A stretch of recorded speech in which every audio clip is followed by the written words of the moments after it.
आज है 1 दिसंबर और आज है हमारा day 1 of family man transformation challenge. दिन की शुरुआत हमने की है थोड़ी सी हर्बल टी के साथ। न्यूज़पेपर सिर्फ दिखाने के लिए डेट पढ़ूंगा तो डिप्रेस हो जाऊंगा। नाश्ते में एप्पल शेक, क्योंकि काफ़ी आसान होता है। अगर बेबी रोने लग जाए तो आप बेबी को अटेंड कर सकते हैं, हाथ गंदे नहीं होते। 8 ग्राम ऑफ प्रोटीन, थोड़ी सी मैथ लगाने के बाद। लाइट वर्कआउट, बेबी के साथ जॉगिंग। उसके बाद लंच में हमने ली है दाल। एक कटोरी में लगभग 150 ग्राम्स आते हैं।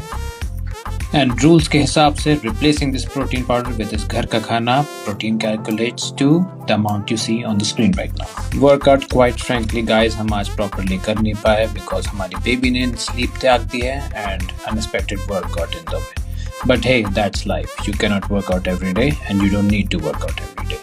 हम बहुत रिलीजियस है, इसलिए धर्म कांटे पे हमने पनीर तौल के प्रोटीन कैलकुलेट करा है। आप पढ़ सकते हैं। आज ब्यूटी नाइट स्लीप लेते हैं। होपफुली आज रात ये लड़की सोने देगी।